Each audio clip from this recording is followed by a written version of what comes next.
Once in the dark lands of KwaZulu, a man laughed at a witch, and 3 nights later his wife woke up beside a corpse with no mark of struggle, only tiny muddy footprints leading to the window.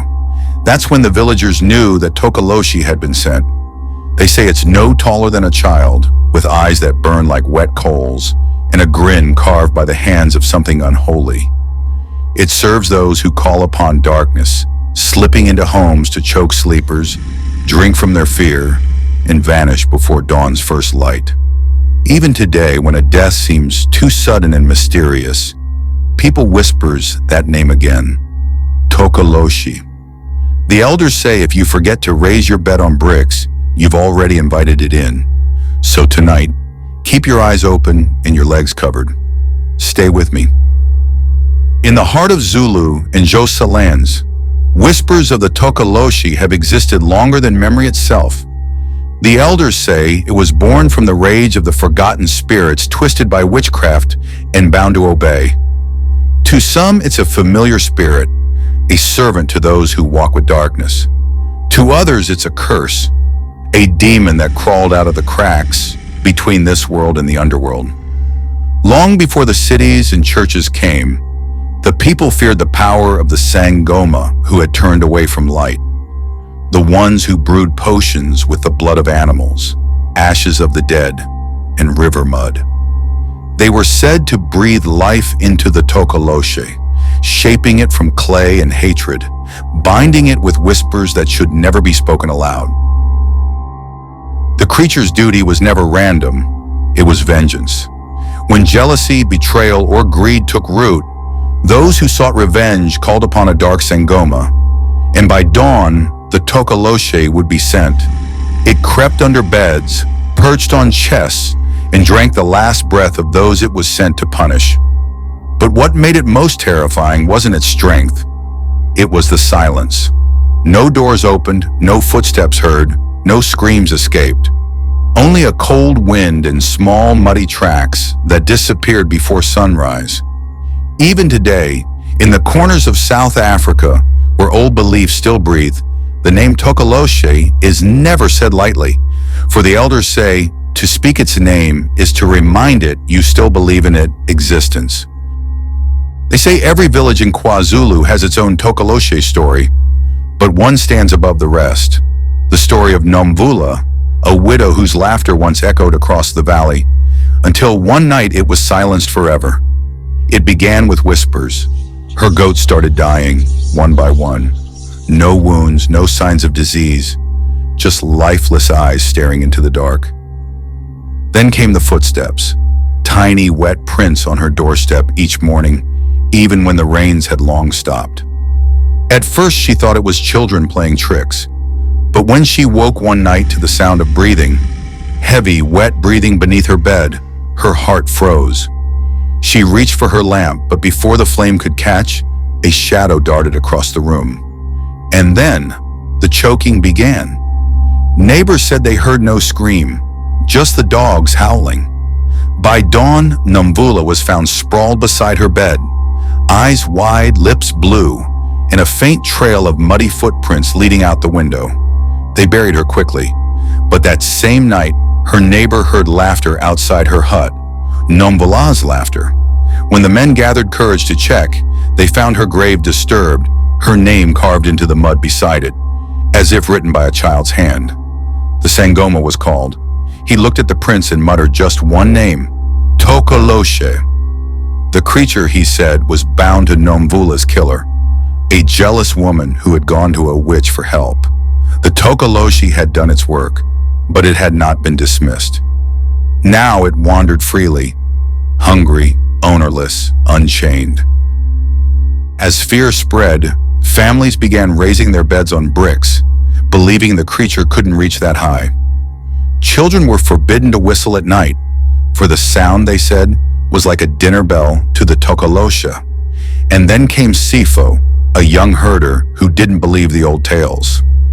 One evening he mocked the elders, saying, "If the Tokoloshe is real, let him come get me," jokingly. That night the wind changed. His hut door creaked open, though he had bolted it shut. The next morning they found Sipho alive but broken.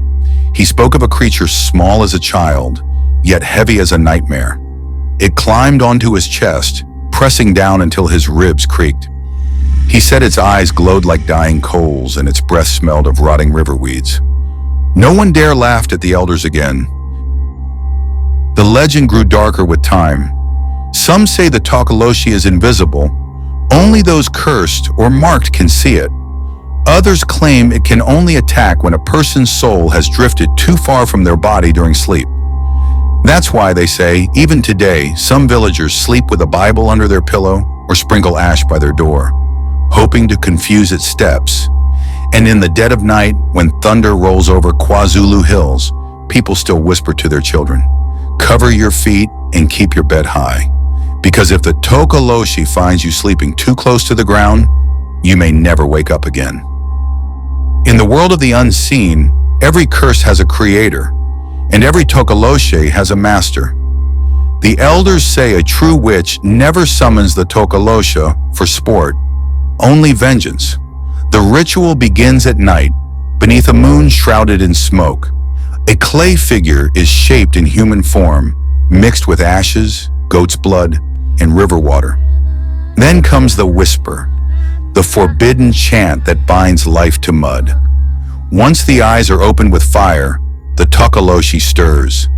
It rises from the darkness, small, twisted, and trembling, as if born from pain itself. The witch gives it a name, a target, and a drop of her own blood. From that moment, it obeys her command until she pays the price. Because summoning the Tokoloshe is never free. The creature feeds on a fear and death, but its hunger never ends. When it finishes with the chosen victim, it turns back to its master. Some witches vanish in their sleep, their huts found overturned, their charms scattered in the dust. And so the saying was born, "He who feeds darkness will one day be fed upon." Yet not all Sangomas walk the shadowed path. There are those who fight against such creatures, the healers known for their muthi and sacred chants. They burn herbs mixed with lion fat, grind red roots with salt, and draw protective marks on doors with ash. Some say these marks confuse the Tokoloshe, make it lose its way, circling the same spot until sunrise. Others use stronger charms, goat skulls buried under thresholds, feathers dipped in sacred oil, or holy water mixed with ash from the old world. But even with these protections, few ever claim victory. Because the Tokoloshe isn't just a spirit, it's a reflection. It grows stronger with human jealousy, hatred, and rage. Wherever those emotions live, it finds a way in. And that's why the old healers say, you cannot banish the Tokoloshe until you banish the darkness within yourself. For in the end, every curse is born from a heart that once sought revenge or evil. And every Tokoloshe is just the echo of that hatred given form. Centuries may have passed, but in South Africa, the Tokoloshe never truly vanished. It only learned to hide better. From the townships of KwaZulunatal to the quiet outskirts of Soweto, stories still spread. Of nights when blankets are tugged away and sleepers wake to pressure on their chest, unable to move or scream. Doctors call it sleep paralysis, but the villagers, they know better. In 2011, a school in Mpumalanga shut down for 2 weeks after children claimed a short, hairy creature was biting them in their sleep. No intruder was ever caught, yet the footprints in the sand were too small for a man, too wide for an animal. Years later, a newspaper in Durban ran a story of a police officer who swore he saw a shadow running on all fours, vanish under a patrol van during a midnight shift. From that day, he refused to work night duty again. Even pastors have spoken of strange cases. Families seeking exorcisms after losing loved ones in their sleep, always with the same whisper trailing the grief, Tokoloshe. And so, even as the cities grow and the lights get brighter, the fear remains. Because no wall, no church, and no science has ever proven the Tokoloshe doesn't exist. They say that when you mock what you don't understand, you only call it closer. And in the dark corners of South Africa's restless nights, it's still listening.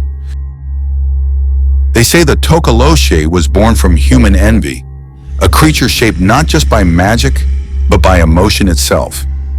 And that's why it never dies. Because as long as fear lives and hatred festers, there will always be something small, unseen, waiting at the edge of your bed. It doesn't knock, it doesn't ask.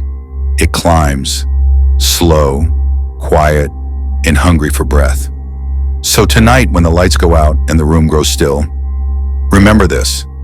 Sometimes it's not the wind that moves your curtain. Sometimes it's the Tokoloshe checking if you've forgotten to raise your bed. And when that thought crawls into your dreams, you'll understand why some fears are meant to be respected, not mocked. Stay close, ledger keepers. Subscribe for the next dark tale.